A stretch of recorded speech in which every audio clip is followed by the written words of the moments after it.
My name is Alicia McDonough, and I'm speaking to you from my office at the Keck School of Medicine at the University of Southern California. And I'm speaking on behalf of the Council on the Kidney and Cardiovascular Disease.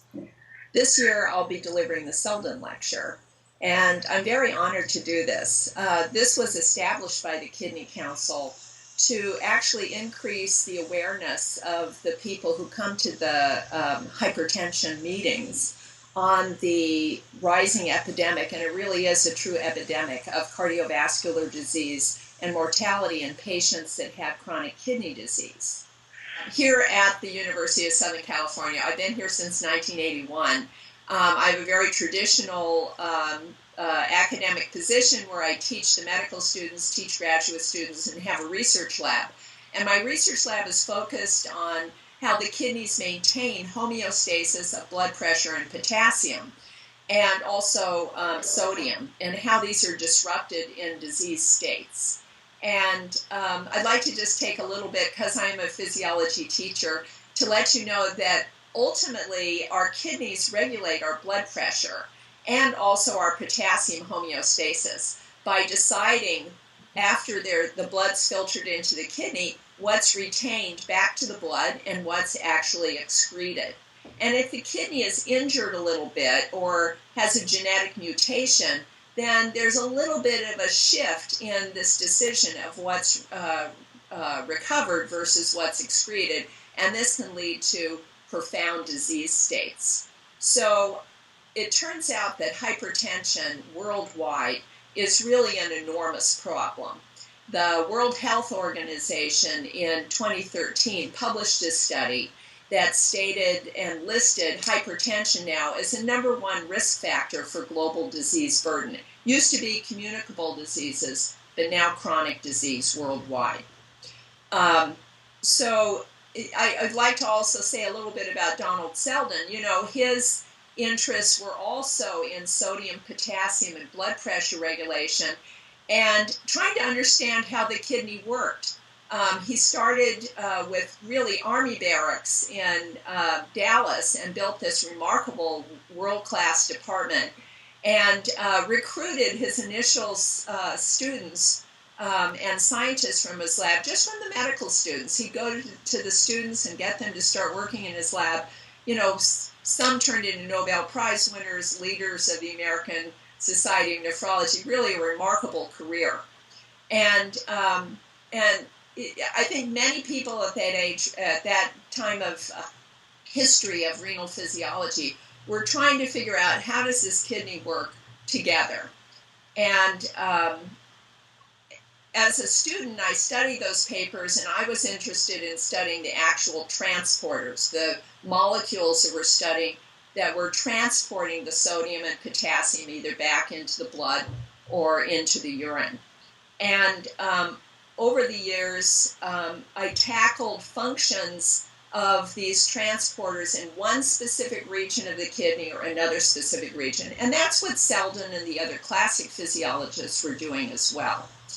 And we learned a great deal, but it was sort of like that poem about the 8 blind men who go to see the elephant, and one thinks it's a spear, and the other one thinks it's a snake, another one thinks it's a rope. And at a certain point I said, we need to stand back and look at the whole elephant, look at the whole kidney, look at the whole nephron. And so I would go to these American Heart Association hypertension meetings and talk to people I knew and people I didn't know. And if they had a model system where they saw hypertension was aggravated or it was ameliorated, I would say, let's work together, because I think by studying the whole nephron all together, we can pinpoint what's going on. Why does the blood pressure go up? Where's the injury? Where's the compensation? Can we accelerate the compensation? Can we decrease where the injury is taking place? And this was very successful, and most of my collaborators, I think, are going to be in the audience during my Seldin lecture. So collaborators from Duke, from Tulane, from Cedars-Sinai, from Vanderbilt, and it did 2 things. This collaboration enriched the projects of the people that were looking at the kidney as a black box and something that regulated hypertension. And it also informed us about what is going on in classic models of hypertension like angiotensin II, salt-sensitive hypertension, and genetic models of hypertension. So what we learned was that if you consider the whole nephron from the point of filtration to the point of excretion, that it's actually in the latter part of the nephron where there's fine control, that there's too much sodium reabsorption during hypertension. It's really elevated. And during that, in compensation for the elevated transport that's in the distal nephron, the proximal nephron compensates by turning down transport. So you have too much transport in the distal part, and that's compensated for in the proximal tubule. And that's why in hypertension, we don't turn into a big water balloon of salt water, but we still stay the same, pretty much the same weight. But it's at the expense of too much high blood pressure. So we identified transporters that went up, transporters that went down, how they went up and down at a certain level. We need to do a lot more work on that. And then we looked at models where that were very informative, models where certain pathways were knocked out. If you knock out a pathway for the intrarenal renin-angiotensin system, you blunt hypertension and you blunt the activation of the distal transporters. If you knock out an angiotensin receptor in the proximal tubule, you improve the kidney's ability to push down the proximal transport.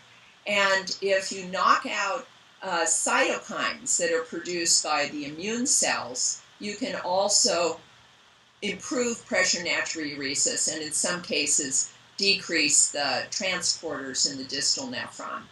So we've collected a lot of data by setting up these platforms to measure all these transporters, and in many cases it's revealed new questions that we can investigate for therapeutic intervention. So we can say, okay, we need to focus on reducing these transporters that are activated too much by the injury or the intrarenal renin-angiotensin system or the immune system.